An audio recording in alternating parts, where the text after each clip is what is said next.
Ladies and gentlemen, dames and herren, mesdames et messieurs, welcome once again to another exciting episode of the Vincent Charles Project. Thank you for joining me on this wonderful Sunday evening, and we have a very special treat for all of you out there. I'd like to introduce a lovely, vivacious young woman who helped me get where I am today, although I haven't really gotten as far as I'd like, but we've got time to get there. Ladies and gentlemen, Aggie Rican. Aggie, how are you? Hi, I'm doing great. How are you? I'm doing fabulous, fabulous today. Ah, this is something. This is something. Are you just overawed for my presence? Is that what's going on? Yeah, pretty much. No, come on, that's a lie. Oh, so what have you been up to? Because Oh, we I've haven't been. we haven't talked other than the sort of conversations on Twitter, but we haven't really talked for quite a while. Oh no, it has been since our last Christmas production, since we were on a show together. So almost So a year. That's yes, that's tragic, and we need to rectify that Yeah, I because was gonna say it's really pathetic on my part, but yeah, but everybody probably already knows that. yeah, it's been going pretty well. I have resisted the urge to start decorating too early. My sister, uh, the one that lives near San Antonio, started decorating her home October 30th. And I'm like, yeah, that's not going to happen. And she says, I just want to enjoy it a little longer. I'm like, you can start in November, like right before Thanksgiving, you can start, and you can still enjoy it. Thanksgiving is fully 1 month before Christmas. You have that. And then, we observe the 12 days. So for 6 weeks we have the Yeah. Christmas decorations up, but for her it wasn't enough. And so for some reason it irked her that I was not decorating. And I was kind of confused because she's never even been to my house. She has yet to come visit me Oh, since jeez. I moved. But she was irked that I was not following in her footsteps. And I'm like, I'm not doing that. I will wait until I will celebrate Thanksgiving. It's the season of being grateful. Yeah, And I want exactly. to give thanks and I want to take my time. And you know what? Like my little cartoon says, December, fat boy, this month is my turn. And the little turkey is really upset and angry. And it's true. It's the turkey's turn. So, and I know some people don't like turkey, but it's still what we traditionally Yeah. cook for Thanksgiving. So, And I just see you having an argument with your sister going, "You will put up decorations now." And you're like, "I walk a different path." And then you both start fighting. A cool it Hollywood fight. Yeah, with sound effects and everything. That would be awesome. I was just like, is she gonna gut me? I mean, she was really upset in our we have like a little siblings chat and she was talking about it. And you know my other we have another sibling. She lives in Germany at the moment and she has not started either, but she kept quiet. She was like, if sister two is throwing sister one under the bus, sister Yeah, three is going to stay quiet because she doesn't want to go under the bus either. And sister absolutely. four already started decorating as well, but she is a content creator, so she has to do it for her income. Oh, So she gets a pass. It's yeah, I think that's really the only time you can get a pass. But yeah, I generally don't start until on actually last year it was Thanksgiving Day after the table was cleared and everything. Everybody just started throwing stuff up. It's like get the lights because we had the box you have to drag up from the basement. right, All right. the lights are in there, and no matter how carefully you wound up the cords to keep everything organized so that they wouldn't tangle, for some reason you bring everything back up and it's all tangled again. So I Oh think yeah. Christmas gremlins, go through the house, when Oh, everybody's every asleep, time. and Definitely every they time. destroy everything right before you're ready to use it. No, it's true, and I believe it. Our stuff is up in the attic, and we have been replacing our AC unit. So I've taken advantage of going up there and organizing and making little stacks of what I want to use this year to decorate. I go through a period where the main tree will have a different theme running through it, but it has been suggested that I put up all 5 trees this year, so everything's coming down. Oh, And so, yeah, it'll be fun, but I don't know. It's going to take forever. yeah, that whole thing of like themed trees. I remember my second wife had that obsession. Every year she had to have like a different theme. But with her, it was she would put dream catchers on the tree. She'd put like these feather ornaments on the tree, and I'm like, uh.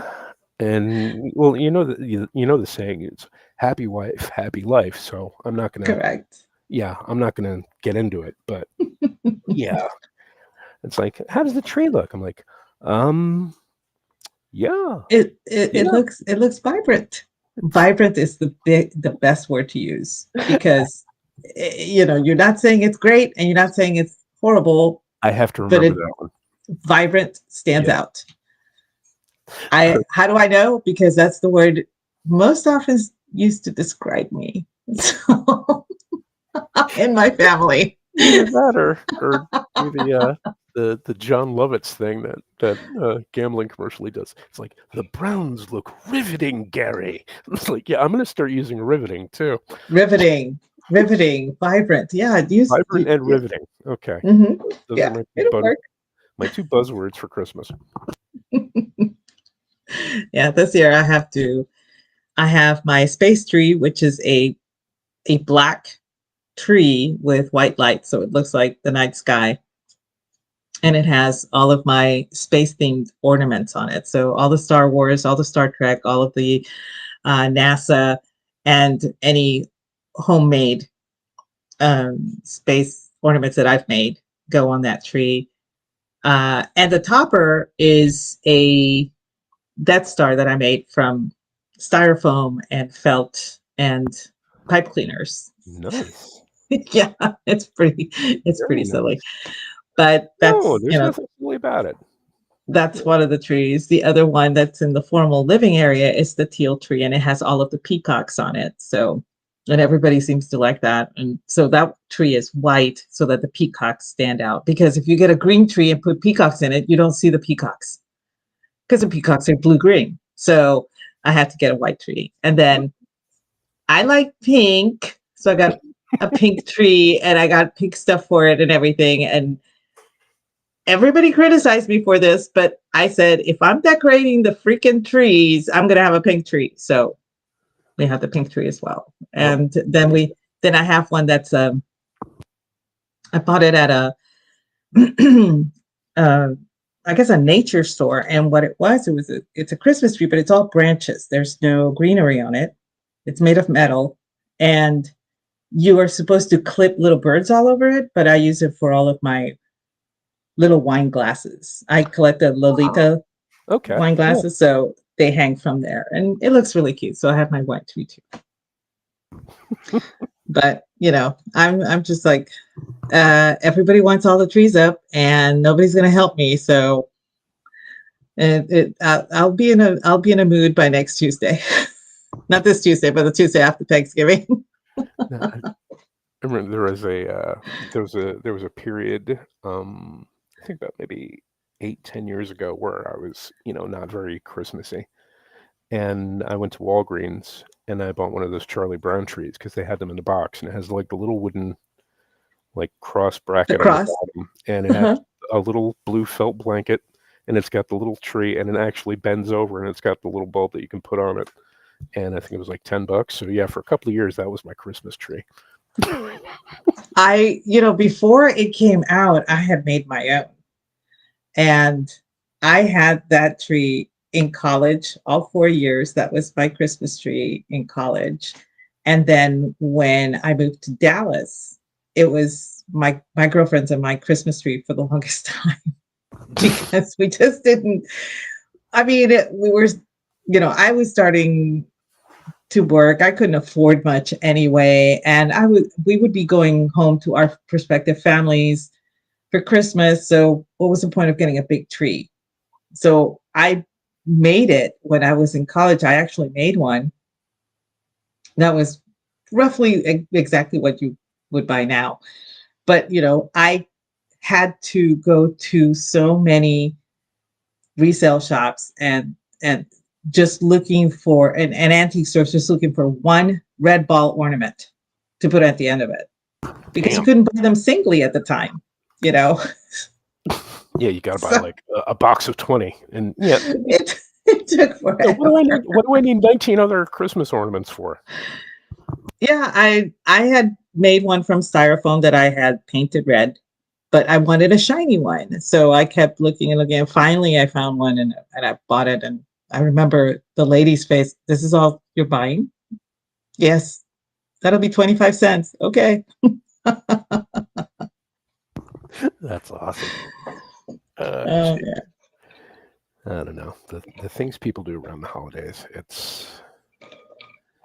I don't know. It amazes me sometimes. But one thing I did want to bring up with the audience is that Aggie and Mickey Blowtorch, several years ago, actually, I don't know what their decision making or what their thinking process was involved, but they actually invited me on their show, and their show was He Said She Said, and it still runs on KLRN radio. And they invited me. What did we end up talking? I think we were talking about Twilight Zone episodes. It was the Twilight Zone episodes Yes. and how it came about. Usually, Mickey would hit me up around Tuesday or Wednesday to ask about what we should talk about and all that stuff. And he suggested having a guest on, and I asked him who, and he said, "Yeah, would you mind if Vincent Charles was our guest?" And I was like, oh, no, I would not mind at all. That would be so cool. That would be so awesome. And so we, that day, I think they were advertising there was going to be a marathon, Twilight Zone. And so we were talking about that, and we said that would be a great thing to talk about because all three of us had watched Twilight Zone. We'd all seen Outer Limits. We'd all seen all the stuff growing up. So that's how we kind of finagled you into the show. And under the guise of, well, he's so learned. We just wanted you on the show. And then for a time, you had that little clip of the Vincent Charles Project on the show, which was really cool. And it went from there. And I'm so glad that it blossomed into your own show. Yeah, that's one of the reasons why I wanted to have you on. Because we can talk about that, and hopefully anybody out there who's listening who wants to who's either thinking about or considering dipping their toe into the water with regard to a podcast or something on the internet, definitely do it. And if you're going to do it sooner rather than later, because I dithered and I thought and I pondered and all the stuff that you're not supposed to do instead of just jumping right into the deep end and hoping That's that is very true. I was reluctant to do a podcast, and a friend of the show, LL Meyer, she wanted to do a podcast. She thought that it would be fun. And I said, okay, sure, we can do that. And our podcast was called The Pod Divided. It was just half an hour for the first couple of shows. And then we said, it should be more than an hour. And so we expanded to an hour. And it was mostly about, it was called The Pod Divided because she is a graduate from University of Texas, and I'm a graduate from Texas A&M University. So that's a running joke here in Texas that when you have either a marriage or siblings or work, relations, that happen to be UT and A&M, it's called a pod divided, a house divided, Yeah, work divided, it's everything divided. same thing in Alabama. You've got people who are Yes. Alabama fans and Auburn fans, and it's the same Yes, thing. exactly. It's the Exactly. same thing. So that's how we started. And then she begged off of the show because she had so much going on with her kids and her school and everything. And so she went. I was like, I need somebody because I was committed, and I felt bad about canceling the show. So I dragged Mickey into it, and then Brad, wanted to guest host as well. So I had Brad on for Pod Divided every other Tuesday and Mickey on for He Said, She Said every other Tuesday. And then Mickey was like, we should move the show because this is, you know, confusing for you. And it was confusing for me. And so that's how we got the Friday slot, and Pod Divided stayed in Tuesdays. And then we changed the name to the Cocktail Lounge. And it has been a lot of fun. And I now in I have two podcasts and that are weekly, one podcast that is monthly, and I'm technically a guest on another podcast that is monthly. Toxic Masculinity is not my podcast. I'm just there like to grace everybody with a drink. So I consider myself more of a guest in that podcast, and it's a Okay. lot of fun. But you're right. It's something that people should consider doing sooner rather than later. And it doesn't matter if you don't have a topic. You would be surprised. I mean, there are days that Rick is now my co-host on He Said, She Said, that we're like, do you have any idea what to talk about? And we're like drawing complete blanks. We have no idea, nothing. And I'll be watching a commercial and, oh, hey, why not talk about this? It's a soda commercial or whatever. And the show will blossom from there. And we can talk for 90 minutes, no problem. So it doesn't matter if you don't have anything to talk about, the words will come. You Yeah. will, you want to, everybody wishes to express ideas, thoughts, um, and a podcast is a great way of doing it. Yeah. That was one of the things, because I remember early in the week I was asking you, you know, we could talk about this, we could talk about that. And I've found that one of the approaches for me was just to get somebody on and just talk about them. Just do it, kind of like an interview. Get Mm-hmm. the first couple of questions, get some information about them out into the open, in case people, weren't following them on Twitter or other social media. And then after that, we'd talk about any old thing. But I was kind of envisioning myself as like the Dick Cavett of the third millennium, but I'm nowhere near that talented. So, you know, Actually, it's so weird that you said that because listening to your show, I get the Dick Cavett vibe. I didn't say anything before because Jesus. I I'm not even joking. I will listen to several podcasts throughout the week, so, to catch up on stuff, and it's like I'm watching the old Dick Cavett show. Um, You definitely have that vibe. oh, jeez. I wish You so. need you need the turtleneck and the jacket though. We need to Yeah, see that. I need one of those like '70s like bowl chairs, and then I can just wear my Oh plaid yes, polyester you suit. Yeah, you need a barrel chair. Yeah, a couple of barrel chairs, preferably one with the metal accent on the bottom. I think that's what he had. So yeah, in orange. They have to be orange. because because I was watching it, and the amazing thing was how he put his guests at ease almost Hmm. instantly from the moment. And I remember he did an episode that's one of my favorites, and he did it with Sir Laurence Olivier. And he came on, he introduced him, and then um, Sir Lawrence came out and he sat down, and Dick said, I've been worrying about this all week. In here in the States, we just call someone sir or whatever, but I've never had a guest of your stature on board on the show. So I was wondering, what I should call you. And he looks at me and he says, "Oh, why don't you just call me Larry?" And I'm like, "Damn, that's awesome." Yes. And he did. He had a gift for. I really enjoyed watching the old shows. I'm just old fashioned that way. Yeah, Most everything you do just gets on my nerves.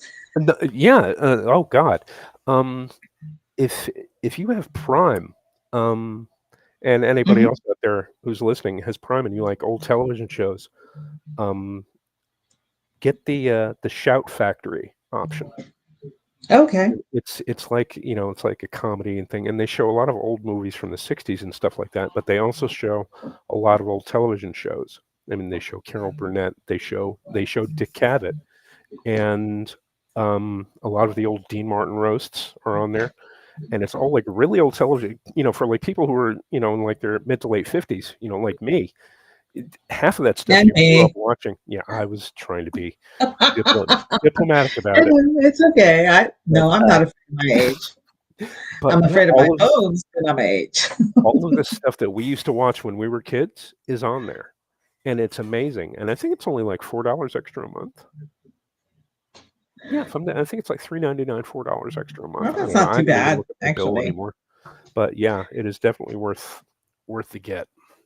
It's I know you remember the Dinah Shore when she had her show, Oh yeah, and Dinah Shore you know and Mike Douglas and all Mike those other shows. Douglas, Oh, those all people of were these. amazing. Talk shows were an art back then. They really were, and they And- were genteel. They were not. There was no rudeness. There was no. Uh, People were not vicious to segments of society. oh no, They, no. that wasn't a thing. A talk show was you invited somebody and you you settled them, and they were at ease, and they would talk about things that they were doing, things that were coming up, and things about their life. And it was it was really neat because you saw these famous people as being perfectly normal people. They just happened to be celebrities, but they had the same issues that you and I have daily. They Yeah. would talk about them on the show, and it was endearing. And it's so much different today. I mean, with late night television, it's polarized and political, and hardly anyone I know watches it. I think the only person who actually gets it close to the formula that they had back in the '70s and the early '80s is Graham Norton, his show on the BBC. Oh yes, yes. And he's good, but even that, he's still not as good as they were back then. But he's, like I said, he's light years ahead of everything else out there. I mean, fucking Stephen Colbert I and think, all the and others. I think one of the reasons for that is that he's not behind a desk. So, and this is something that I've actually noticed. Um, I notice a lot, and that is how you perceive yourself to your audience, and how you perceive your audience to yourself. So, for example, take in politics, you're at a hearing, and all of these senators and congressmen are up high, but the person that they're grilling is down below. So that's a power play. Hmm. It didn't used to be that way. They used to be on the same level on the floor, but now that has changed, and it has become a power play. And it's the same thing with the desk. It you know used to be that the desk was there as a prop, and now it has become more of a wall. And when you see Graham Norton, he's sitting right across from them in his chair, but it's a he's sitting. He's There's no he's desk. leaning back There's in his no chair barrier. and he's got his legs crossed, and it's just like talking to somebody who's sitting in your living room. Yes, exactly. So he's actually brought it down to an equal footing, and it's refreshing to watch that show. Some of it's downright hilarious. My One of my favorite ones was when what's his name, Benedict Cumberbatch, was actually Uh, talking about Donkey the Kong way he Snitch. yeah, him. He was talking about how he is so afraid of the word penguin, because he was actually narrating some kind of BBC special or something, and he called them pen wings, Oh, not penguins. And it went from there, and he kept mispronouncing it, and now he is afraid of that word. It was the funniest thing ever. Here's this guy who is known as Sherlock. He's known as all these great speaking parts, smoke and all this stuff, and he's afraid of a word. But that's endearing, it really is. Yeah. He did the third part of the Hollow Crown series, and he played Richard III, and I think, yeah, he nailed it. He definitely nailed it. From what I understand, he did. Yeah, he And did, because that is a very difficult. It's difficult not only to learn the role and to memorize the parts, but you also have to remember.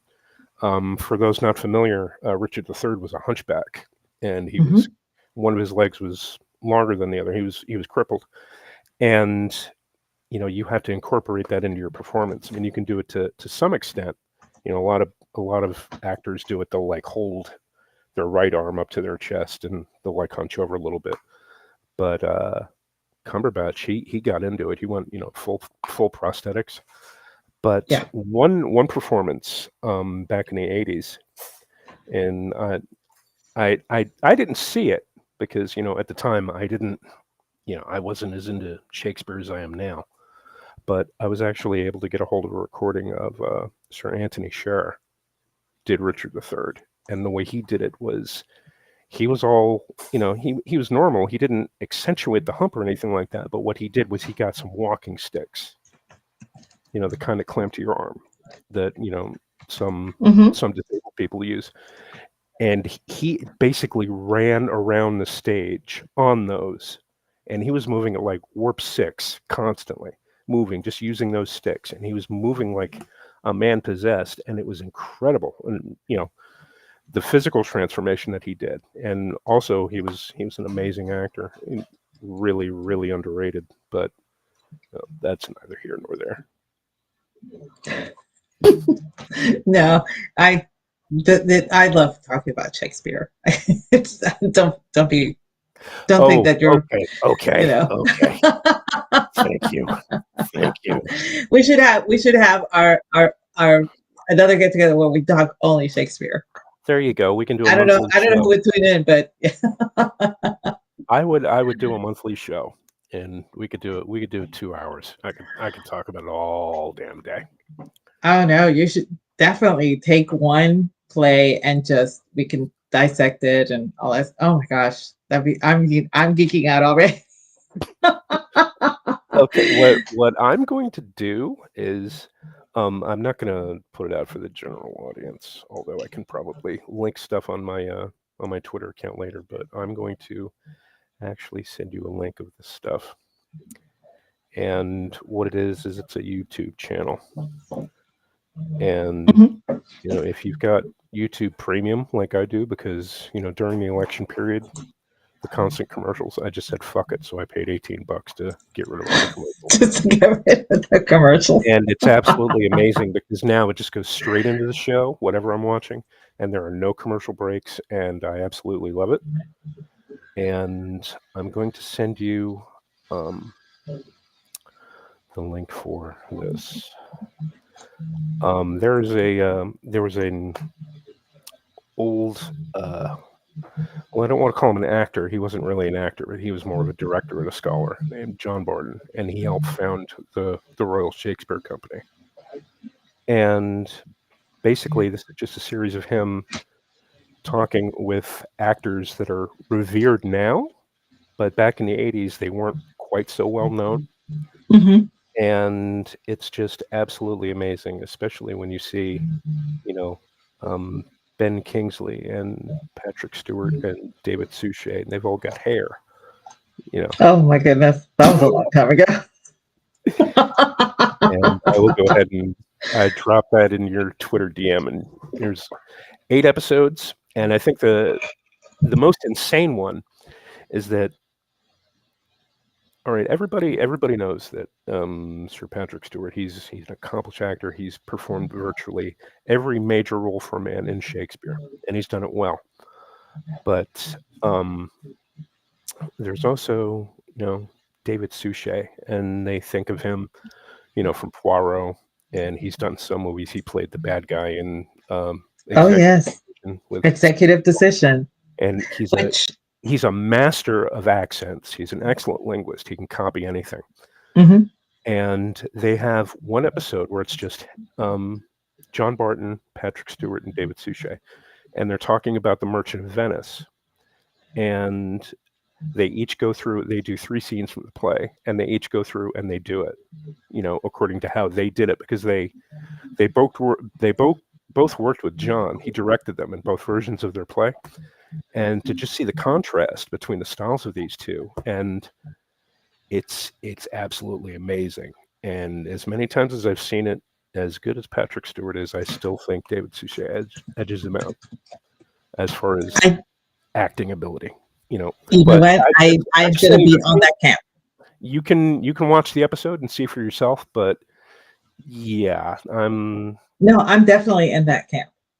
This is why when Kenneth Branagh, who I adore, decided to be Hercule Poirot, it got on my nerves.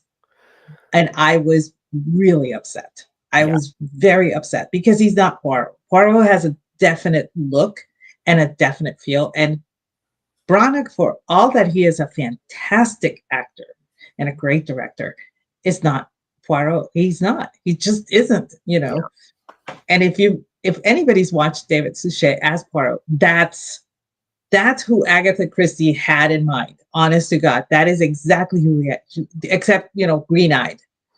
But that was it, and exactly. I And just couldn't in do it every book that featured Poirot, when she described him, there was 3 words: egg-shaped head. all the time. And David Suchet has an egg-shaped head. I think that's probably Hmm. why they hired him to begin with.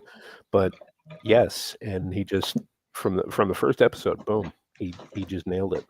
He did, and I was kind of excited for the. I don't know if I want to say it's a remake, not a reboot of Murder on the Orient Express, and then I saw the cast list, and I was like, okay, all right, fine. You're gonna go woke with some of it. I get it. Yeah, And then I decided to give it a shot, and I sat down to watch it, and I did not make it 15 minutes in. I had to turn it off. I was yeah. just so disappointed. I And made it in until Johnny Depp got killed, yeah, because that's the real reason I was watching it. To see Johnny Depp, pull that role off, and he did. He was a bastard, an absolute bastard. oh no, everybody really underestimates his ability to act. Right, And right. But if watching anybody has Brer, any doubts, if watch a movie called Benny and June to see the extent of his acting ability. oh It yeah, is incredible. But yeah, I didn't make it in because here's Kenneth Branagh, and he's walking and he steps on poop. Now, then he looks at it and then he goes back and steps on the poop with his other shoe to make it symmetrical. But Hercule Poirot would not have done that. He yeah. would have cleaned the poop He because he's a would have gone caramel fastidious. and then Yes, cleaned it. He would have, yes, yeah, the way he gets about his eggs in the morning. Yeah, yes, same size, exactly. same So, shape. so I was like, oh no, he is no, forget it. And I turned it off and I never went back. And everybody's like, but you love Agatha Christie. And I said, yes, I do. This is why I'm not going to watch this movie because it's a travesty. I had issues with Peter Ustinov, but at least Peter Ustinov was He was having portly fun with it. and he had fun with it. He He was really he was did, definitely having fun with it. but not this one. No, I can't. Yeah. So anyway, Yeah. but yes, I will give you this. Henry V with Kenneth Branagh was probably one of the greatest films I ever saw. Yes. I cannot tell you. I mean, that I see that and I stop everything and I sit down to watch, no matter where it's at. And um, it just and it's funny because there was a movie called Renaissance Man. I don't know if you remember, with Danny Yes, DeVito. I do, and Remember they that did one? the St. Crispin's Day speech. Yeah. Exactly. Well, my kids have watched it, and but they didn't. It didn't click. And then one day, long after, I decided I wanted to. It was raining outside. It was my day. I wanted to watch Henry V, so I put it on, and my son walks in and says, "What are you watching?" I says, "Henry V." He's like Shakespeare, Henry V? And I said, "Yes." So he sat down. And of course, then the St. Crispin's Day speech comes on. And he says, and he does the virtually the Leonardo DiCaprio pointing. That's it, that one. Yeah. He did that. I said, Except he didn't have a beer and a that was cigarette. from Yeah. that other movie. It like clicked on him. And I said, it's quite possibly one of the greatest speeches. And if you don't memorize this, you will have failed me as a child. And he did. He actually went, and now it is, I think it's his favorite play out of all of Shakespeare's plays. And that was, I feel like I achieved great momhood Oh, because my yeah. son actually liked it. Oh, definitely. And it's not my favorite play out of Shakespeare. I think for me, I think my top three are Much Ado About Nothing, Richard III, and Titus Andronicus. But I actually performed in a community theater version of Henry V, and I played the chorus. And this was back in 2005. And I actually got a review in the paper. I just have to remember the date. I can probably bring it up and post it. But yeah, the reviews were not good. Well, it's okay. I believe it or not, I played Portia in The Merchant of Venice. And Oh, jeez. um, yeah, and I'm Oh, like, the courtroom scene. Oh, jeez. Is it I was like, God, this is horrible. But I had fun, and it was only for class. It wasn't something that we did on stage or anything. And I really fell in love with The Merchant of Venice because of the dynamics of Shylock and everything in it. And I think, obviously, I do like Henry V, but Richard III actually edges it out just a Yeah. little bit, I have to say. And then the next one would have to be Midsummer Night's Dream. I don't know why, but I really like the confusion and the fact that the fairies are really screwing with you. Yeah. So Yeah. I think those are my top three. The link that I sent you for that television show, they also have films. They have old, old shows that and films that they showed on the BBC in the 50s and 60s. Mhm. But and they have pretty much, all the versions of all the plays. They actually have a version of A Midsummer Night's Dream, and it actually stars Benny Hill. Oh, wow. Yeah, and I won't say what part he plays, but it's not the part you're thinking. And they also have television versions of both parts of Henry IV, and Sean Connery played Hotspur in there. And they also have a version of Macbeth that he did. And everyone's like, "Oh, Sean Connery couldn't act." I beg to differ. Yes, he fucking could. Yeah, oh, he could. Absolutely. And Yeah. if you have any doubts, go check out Darby O'Gill and the Little People. Oh God, I haven't seen that in years. I, well, it was funny because I don't remember when Mamma Mia was coming out and Pierce Brosnan was in it and he had a Yeah. singing part. Okay. So I decided to find out if any other Bonds actually sang in other films. And sure enough, they all did. All of the ones I could find actually had singing parts in somewhere. And that was Sean Connery's only singing part was in Darby O'Gill and the Little People.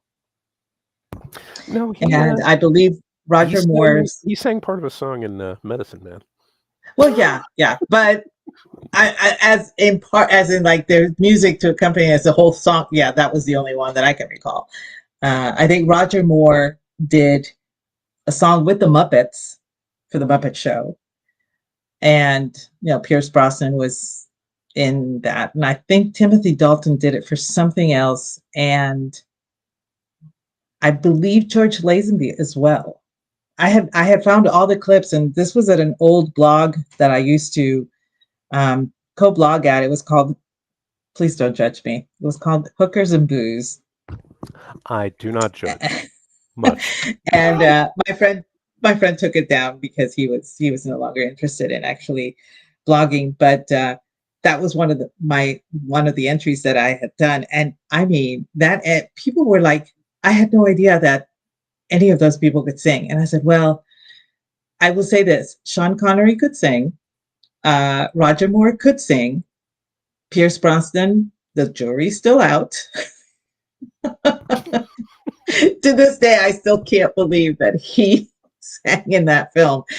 And honestly, I watched that movie because I really like ABBA, and I will not apologize for that. No, no need to. But I do as well. I wanted to watch it because all of these people were in it, and I was really interested to see Colin Firth and this what's his name, Skarsgård, and as well as Pierce Brosnan, all of them, and they were going to have a singing. They were all three going to be singing, and all three were going to be, wearing disco clothing and all this stuff. And I'm like, I've got to watch it. I have to watch it. This is a moral imperative now for me. And I'm just watching that going, I hope they got paid really well. Yeah. And I have to say, Colin Firth actually did a pretty decent job singing. But Pierce Brosnan, I do not recommend he ever sing again. I really don't. Although I think you missed one. You missed one Bond actor. Hold on. If Are you talking about David Niven? No, I'm talking about Barry Nelson. Oh, okay, fine. That's fair. Yeah, because I like to mess with people. They're like, "Oh, Sean Connery." No, he wasn't. But he did. No, he didn't. He didn't. Except he was Jimmy Bond, and he was with Yeah. the CIA, and it was, oh my God, it was absolutely horrible. And Yeah. Yeah. Yeah. as Now, expected, I still freak out about the whole never say never again. And I'm like, I saw this film already, but this is a continuation of this film. Okay. yeah, It's so weird. it Thunderball Redux, yeah. But yeah, it was good for what it was. Mindless entertainment. It was a popcorn movie. Well, at least I thought so anyway. Yeah. Yeah. I mean, and let's face it, I enjoy my share of really, really bad films. I Oh, really do. I cannot stress to you. I own one of my favorites is I have converted Rex over at the chat with this film is Avocado Women in the Cannibal Jungle of Death. I Cannibal Women in the Avocado Jungle of Death, I should say. And, it's just things like that. I mean, I used to work at Suncoast. So when we would get weird titles, I'd have to research this film so I could tell the customer what the movie was about. And there were some in there that just defied explanation. They really did. and defied repeated viewings. When you Yeah, think yeah. about it, oh my God, some of them are But bugged. But the great thing about it is all those movies that you remember, 99% of them are on Tubi, which is why I love Tubi. yes, Yes. yes, they are. Yes, they are. It's a great app. I like it. Oh, Tea with Rome, highly recommended. Um, let's see, what else was I going to just? I wanted to get your thoughts on the upcoming Christmas production. What do you think we should be doing? Woo, that's gonna be a rough one. Um, I know it has been suggested. Okay.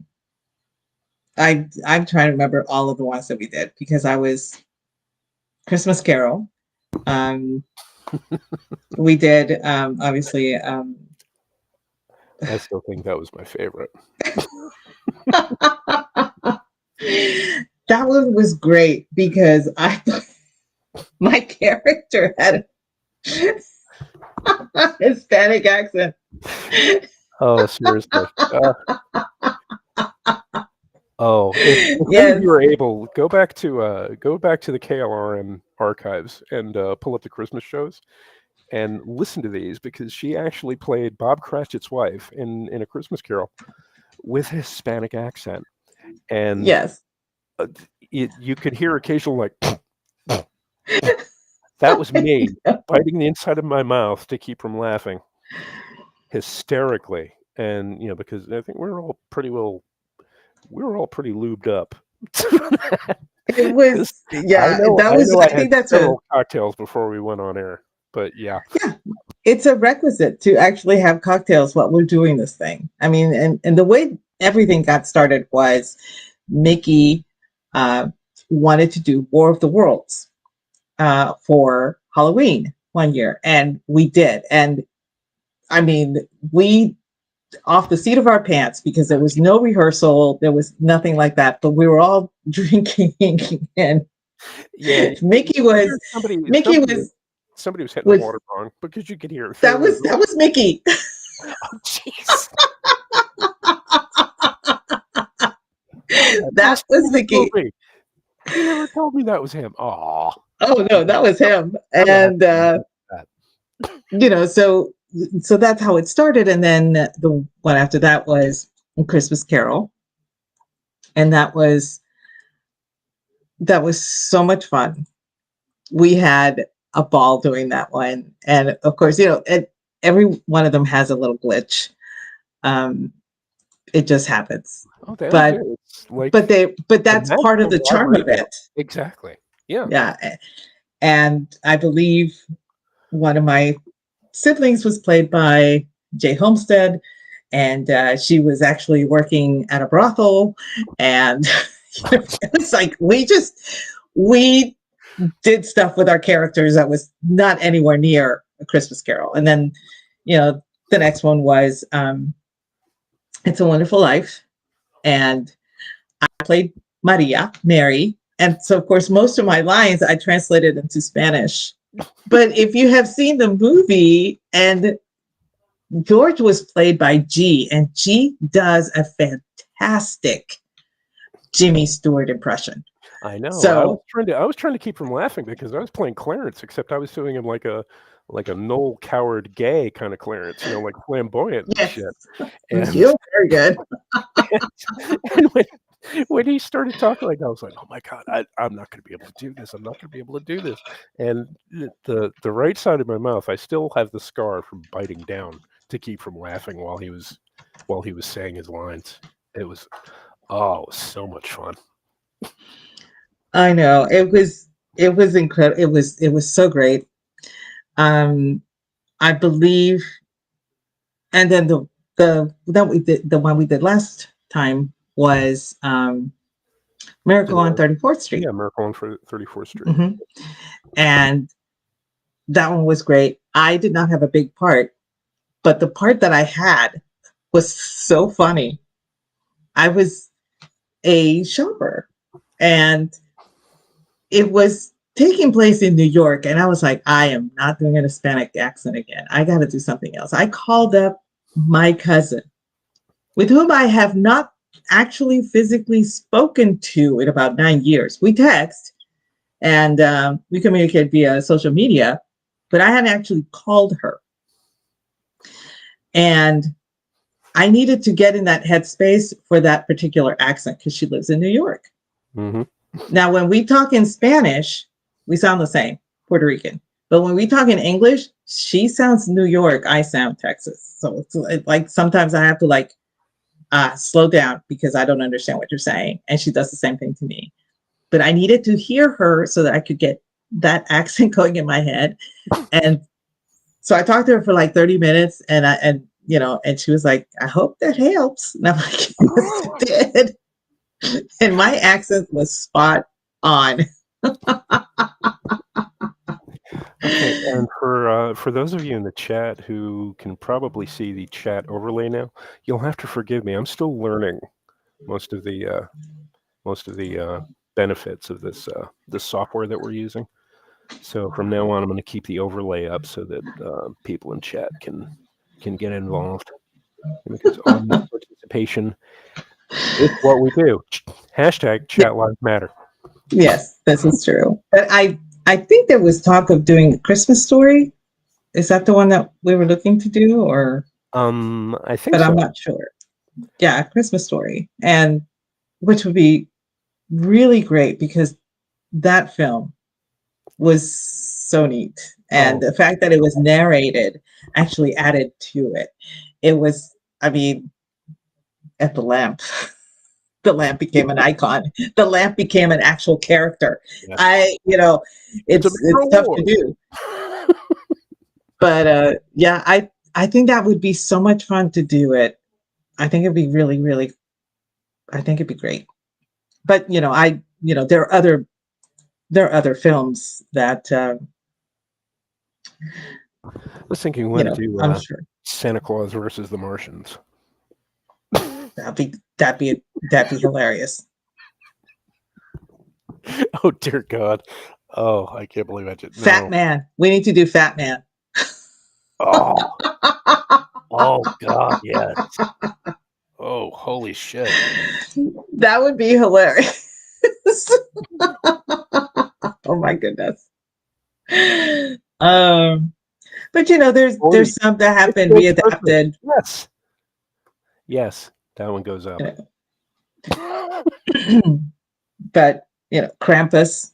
I'm sure somebody will actually drag that in here. I would love to do Die Hard. I'm not even gonna lie. I think Die Hard would be great if we could adapt it for that. But there's too many things rely. There's too many things that rely on actual sound effects. So that might not be a good one. I think we could probably get away with it. I mean, because there are so many, and you watch bad movies as much as I do. There are so many riffs on Die Hard, and so many Hmm. blatant rip-offs of it. That it can be done with a few script tweaks. We could definitely be able to pull it off. And no, Ordy, we're not doing the Star Wars Christmas special. Although But Trading Places is a Christmas movie. I'm just saying. also Invasion USA is a Christmas movie too. Oh Although yeah. I don't know who we could get to even come close to the magnificence that is Chuck Norris. Nope. There's also Bad Santa. Yes. But of course, we're all forgetting the one, White Christmas. I mean, that would definitely have to be up there. Yeah, we could do it, and it's. I don't have a problem doing musicals or anything like that. As long as I'm sufficiently air quote socially lubricated, then I can go ahead and say it's just like doing karaoke. I have to be somewhat drunk to do it, but We could do the ref. oh Jesus! That is a Christmas movie, technically. So, It's like smells like cat piss.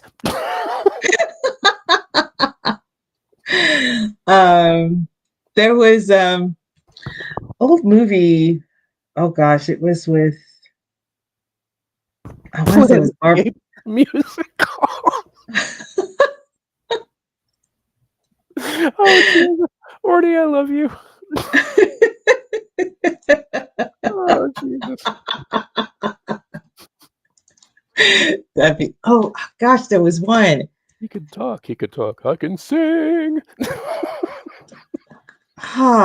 It's escaping me, but there was one. It was with Barbara Stanwyck. It was really cute. Okay, Oh, it's on. now I gotta look for this one. Barbara Stanwyck. Remember the Night. Remember the Night. It's an Oh, old movie, and my three sons' dad was in it. Fred McMurray was in it, and I remember that one. And okay. it So was sweet. him and Barbara Stanwyck were in there, Yeah, yeah. and I And was thinking, Double Indemnity? What? no, no, no, no, no, not that one. Oh god, now I gotta watch that one again. No, Amazing movie. no. I love that movie. Oh yeah, it was. That's one of the greatest films ever. Film noir stuff, right? Um, but we can actually adapt any of the cartoons that we watched. When we were growing up, like Rudolph and all of those would be fun to do as well. So Oh, definitely. you I know, mean, if people are having second thoughts about doing it because there's like singing or music involved, just do it. Just do it. I mean, we're doing it for fun. The people listening can well, have fun yeah, listening and to us try to sing and there's enjoy so many ourselves. old movies. There's so many old movies that can be adapted, like Christmas in Connecticut. That was another one that I thought would make a really good um, uh, show. So, but it depends on what's available out there, screenplay wise, and all those things. But if we want to go down the Black Christmas horror story, you know, rabbit hole. We can do that too, but yeah, don't count me in. Yeah, I'm open to pretty much anything. Just so we can do it because it's become a tradition for us, I think.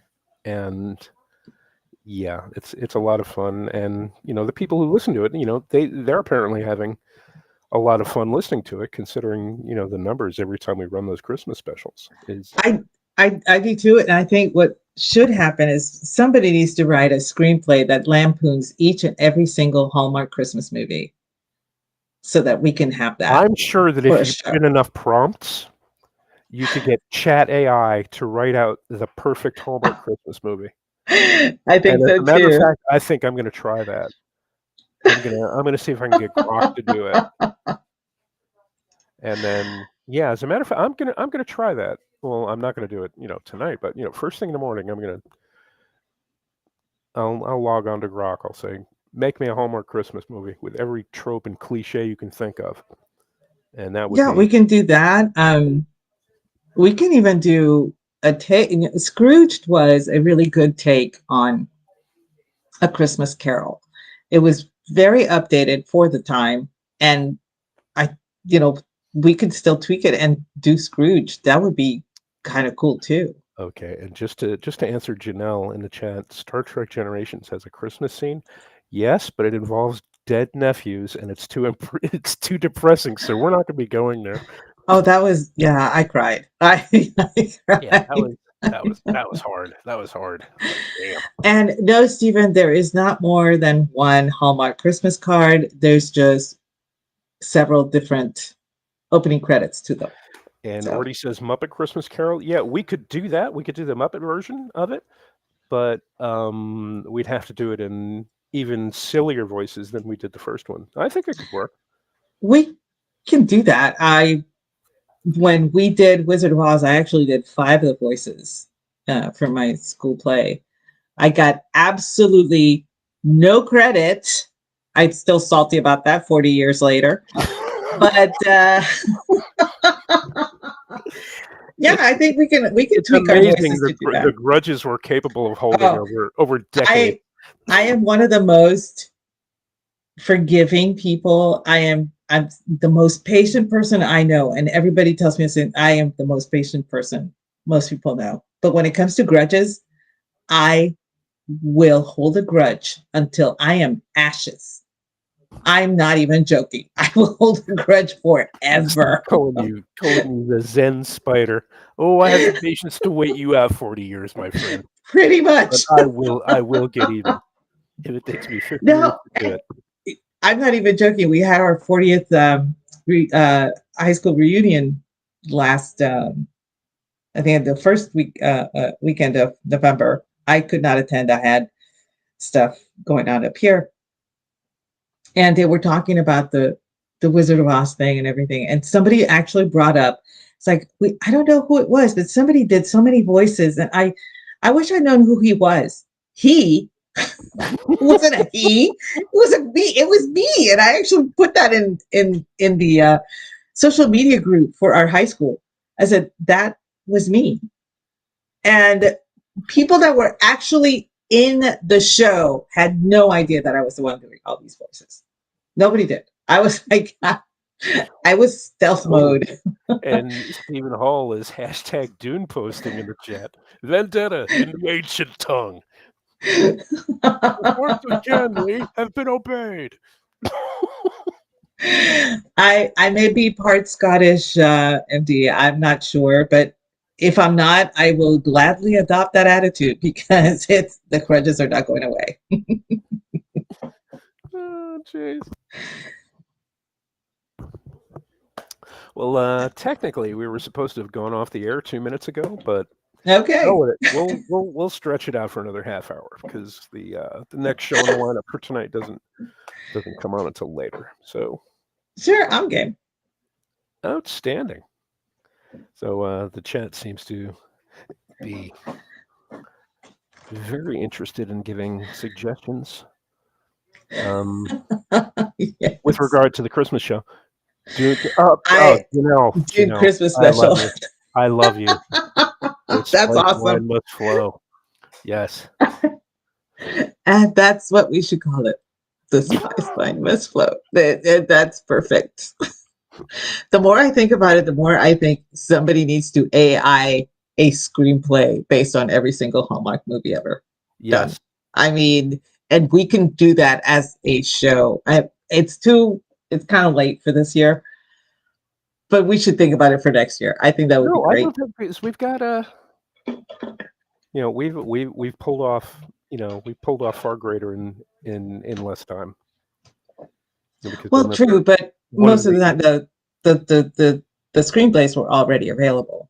For this one, you actually have to write the screenplay and all of but that's I don't know. Maybe we could. I don't know. I have no idea okay how this works. now you've set a challenge. So yeah. A Dune Hallmark crossover. Thank you, MD. That would be so great. In Vermont. Santa's got to get to Siege Tabar on time. Santa has called a big one. I know that there's a movie coming out, Red Wine, that is about the Oh, kidnapping of Santa or whatever. yeah, the press on that is not good. Well, to be Yeah. honest, Bad Santa, the press was not good on that one either, and it became a major hit. So who knows? Oh, hang on. Jeff is. Oh, holy shit! Oh my god. Are you Played by serious? Lacey Chabert. Oh my god, yes. This is so much a Hallmark movie. Because Lacey Chabert, she does all the Hallmark movies. The Desert Rose.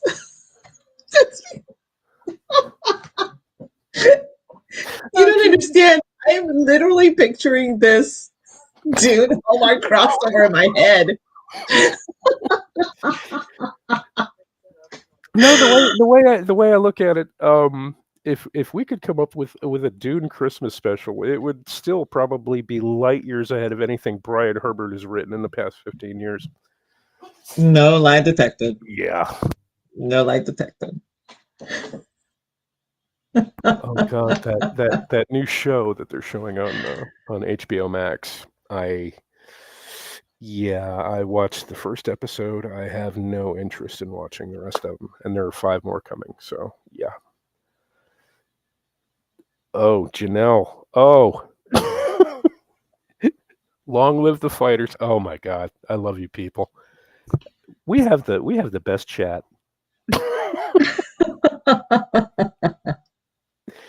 Oh Jesus, this is amazing.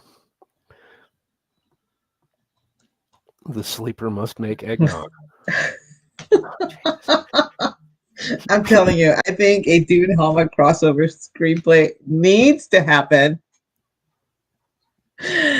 Oh my goodness, that would be so funny. Oh God. Oh, farm it out.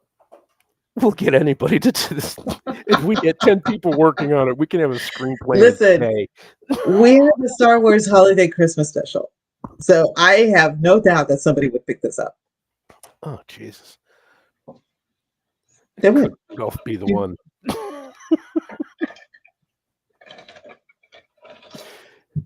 But no, Yeah, I instead of everybody having blue eyes, everybody has red noses. yes. Yeah, that would be better.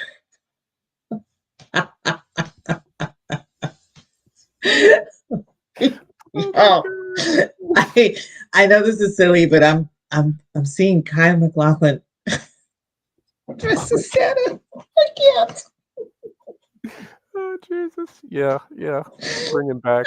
Bring him back. He's doing Arby's commercials, so bring him back. Come on. Oh, bring him back. Yes, he must return. He must return. God, I loved him. I loved him in everything he did. He's awesome. The He was only even reason good at I that. watched Sex and the City was the time that he was on it. That was it. I never watched the show for any other reason. I just wanted to see him.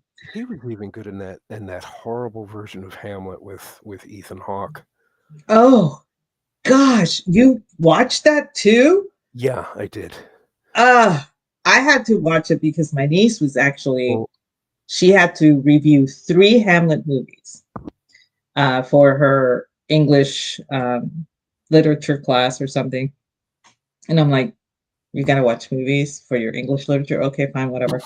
But she doesn't like Shakespeare, and so she wanted to know what Hamlet movies she should watch. And I said, well, first of all, you need to watch Olivier's, and then second of all, Mel Gibson, and then third of all, pick another one. I don't know what else is it, because those were the the ones I was the familiar with. Derek Jacobi version is Oh really, well, yeah, that really, one. really, really But good. I think at the time, and this was quite a while back. We didn't even have DVDs yet, so I don't think we could. The VHS version wasn't around, so that's one of the reasons why we had to deal with it. And then, so, oh no, that's not it. We could not find the version, the Derek Jacobi. We couldn't find it anywhere, so we Okay. had to let go of that. That's what it was.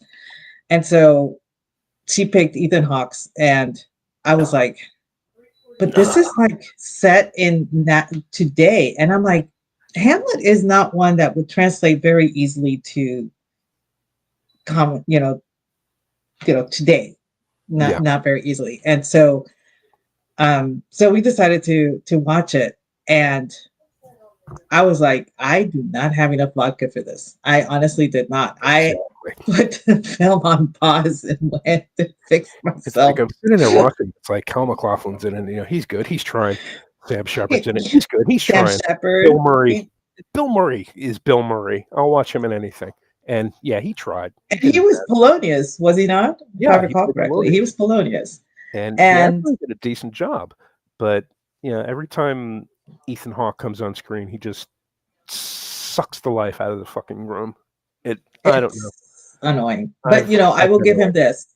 I will give him this. That boy tries and does and just goes outside of his comfort zone all the time. So I have to give him props for that because he will produce, he will direct, he writes books.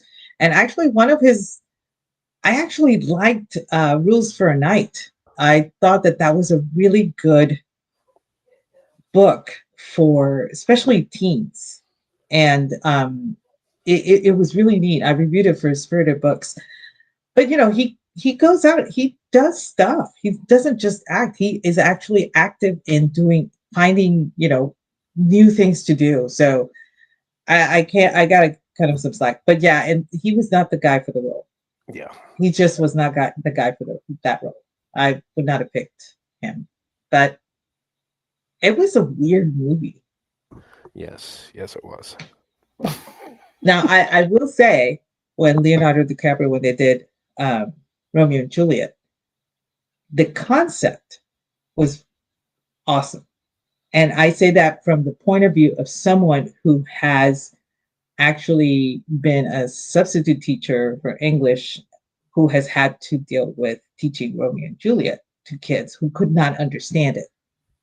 You know, Okay, please tell me you told them it wasn't a love story. I told them that it was the most. I was kind. I said this is not a love story. Okay. This is the story of two warring families and the destruction that follows. I basically that's all I said. And some of the girls were like, "But you always hear about Romeo and Juliet being a love story," and I'm like, It's "Get not. it out of your head." And I told them, I said, "Get the love story out of your head. It'll make it easier for you to understand what's going on." And so they did that whole willing suspension of disbelief. And when the film came out, I wasn't substituting anymore. I was mentoring um, in the counsel's office, but I I had a couple of the girls come up to me and say, um, "We watched that and we understood it." And I'm like, "You understood it? How do you mean you understood it?" It's like, "No, we understand what you mean. It's not a love story. It's about the conflict between the two and then they were describing the movie, and I'm like, oh, you're talking about the film. Well, the film was word for word Shakespeare. It was just set now, today's setting, Yeah. that kind of thing. And but that actually allowed them to understand better what Shakespeare was trying to say in that. And so a lot of people panned the movie, and a lot of people thought that the movie was ridiculous and all that stuff. And I said, if you're looking at it from the point of view of someone who does not read Shakespeare, who is not familiar with Shakespeare's style, and who has never understood the complexities of a Shakespearean play or John Donne, or anything like that, that's the movie that will open Exactly. everything for you. And now, I have my niece actually reads Shakespeare because she now understands the flow. She understands how Exactly. to read it. It's it's all just. I hate to use the music analogy, but it's tuning your ear to the language. Mhm. And once you get your ear in tune, everything just clicks. Everything just flows together. You understand it, and you're able to. Oh, I see. Oh, that's what he meant. Oh, okay. And it just comes together. I was, I was leery about showing the film at the school, the one by Franco Zeffirelli, because it does have nudity in it, Yeah. and these were 10th graders, and all that they would say was like, "Oh, her tits," it's pretty much they wouldn't pay attention to it. So I think we found another one on a projector. Okay, it wasn't even on VHS; it was on a projector. I think it was one of the British films. That wasn't Franco's.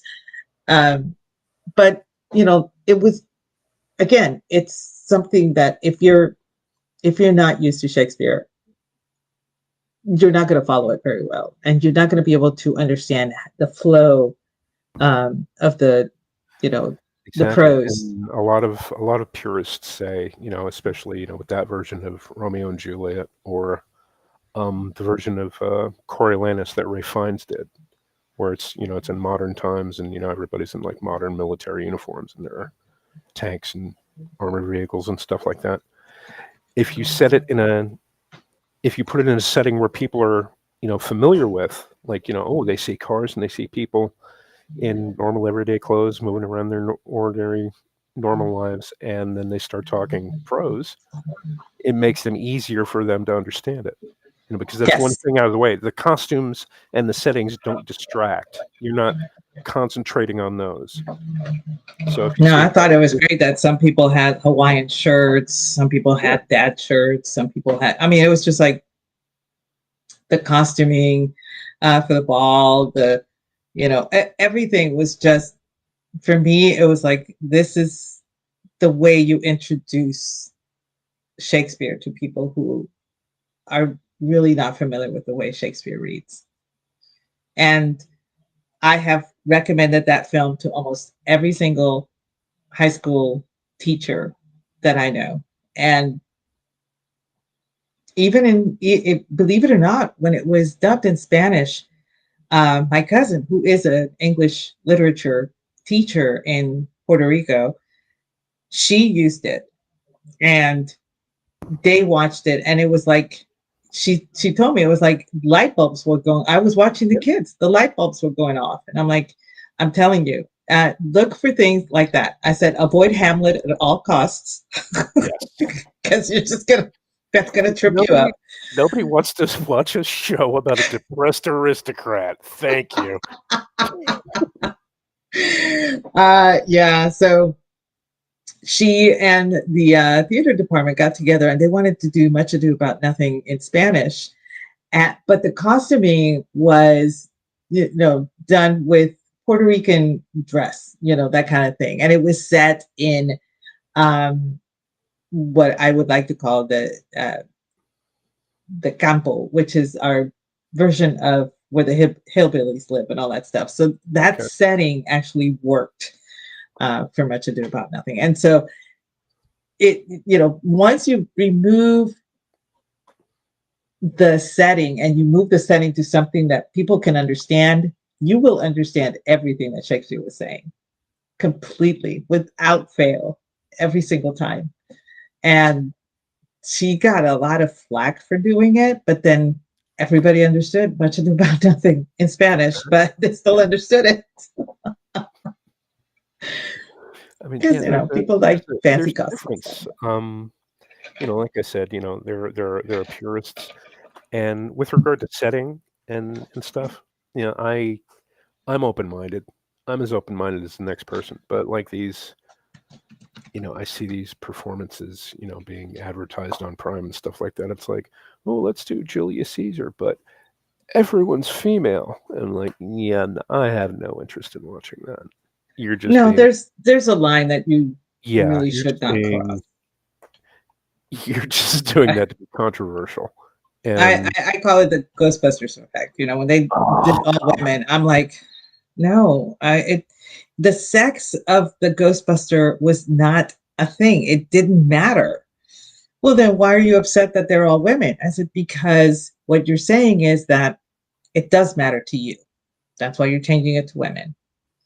And that's one of the reasons the movie failed. Also, it was written poorly, but whatever. yeah.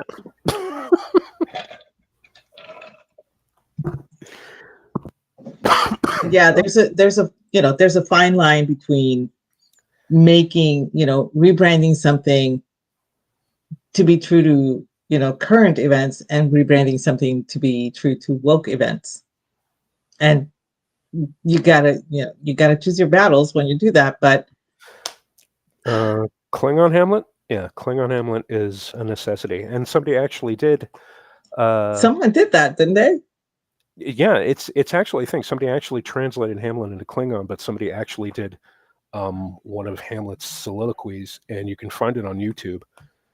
And I can't remember which one it was. I don't want to say it's in the first act, although it might be. But yeah, Uh, it, I, I got to give this one to Stephen though in the chat. Yeah, women stabbing other women in the back in groups. That Caesar would work. That would work with females totally, but set in today. Okay, not set in the. except instead of stabbing just Caesar, they all stab each other. So the Oh my play ends. gosh. The play ends in the second act. So, and you thought Macbeth was the shortest play. No, Ew. not when I'm done with Caesar.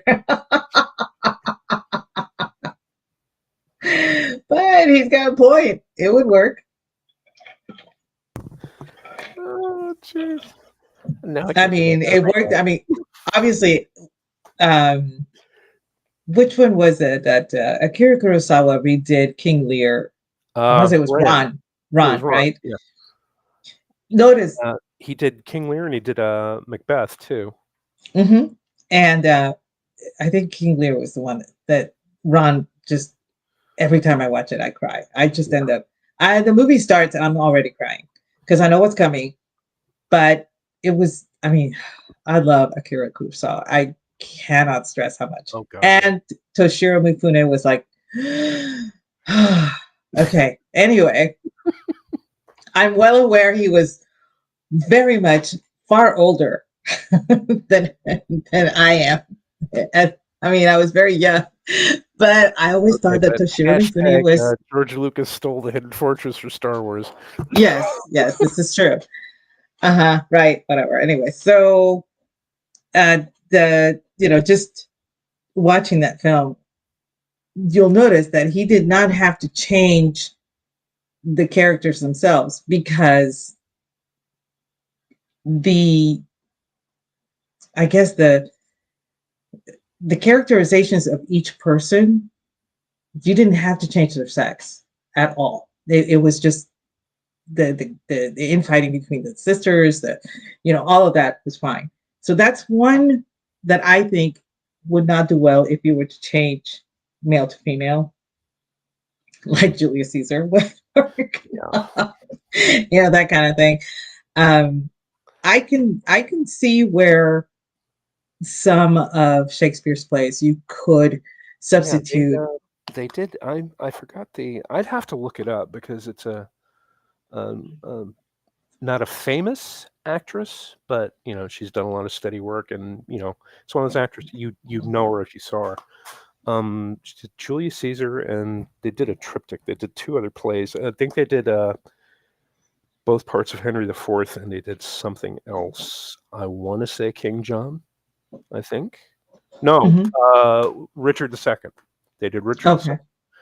and it was just everything was swapped. Male for female, female for male, and I'm like, I you could give the performance of a lifetime. You could give the actual greatest performance ever performanced, and I still wouldn't be interested in it because you're just doing this to be controversial. Yeah, and that's like I said, there's always a fine line. If you want to do it to where some people would understand um, from the perspective of the female, I can understand that. But most of the time, the that perspective is not in question. Like for Ghostbusters, it didn't matter that it was guys doing it. The characters, the fact that they were male did not feature into whether or not they could perform the task. So there was no need to make them all female in the reboot. It made no sense to me. And it actually kind of made me feel like it was, gosh, I hate this. Sometimes I have trouble finding the right word. No, I'm exactly the same. Don't feel bad. Um, the pandering to me, to like, see, women can do the same job as men can. That wasn't a question when it came to Ghostbusters. If you could hold on to the proton pack, and just point the thing and click, then yeah, you can do the job. It didn't matter. But it was a big disappointment, and I don't understand Chris Hemsworth being in there, and I didn't understand it at all. No. I really didn't. Well, fortunately, attitudes appear to be changing. With regard to all of this. I'm All of this. glad to see that it should be about the story and not the pandering to certain groups of people. It's so exhausting. It really is. And on that note, I think we're going to go ahead and call it a night. And Aggie, if you could tell everybody where they can find you. Well, you can find me at Aggie Beacon and at Aggie the Barkeep. Those are over on X. I am also every Tuesday night, 8:30 p.m. Eastern, doing the Cocktail Lounge with the ever suave Brad Slater. 8:30 p.m. Eastern, Friday nights, doing He Said, She Said with the awesome Rowdy Rick. The last Wednesday of every month, I'm not sure about this coming Wednesday, but I think we have a show, but I'm not sure. We're normally have Toxic Masculinity at 8 p.m. Eastern on the last Wednesday of every month, where the guys get together and talk about male issues, just stuff, cultural issues. And we host a Babe of the Month, and I bring the drink of the evening. And the first Monday of every month, Jeff and I do Spirited Books, and that's also at 8:30 p.m. Eastern Time. And And how about you? as far as me, you can find me on X. You can find me here every Sunday at 1800 Eastern Standard Time. And on Tuesdays, you can find me at 10 o'clock Eastern Standard Time on Manorama with Ordy Packard and Rancor Steve and the rest of the gentlemen, where we talk about being men. Because being a man is Men, men, men, men, men. manless. And on that note, I want to wish each and every one of you who listened to us tonight a very, very good evening. Have a great rest of your week. Aggie, thank you so much for coming on. Oh, thanks for I having had me an on. It absolute was fun. blast. And everybody in the chat lives matter. And y'all take care, and we will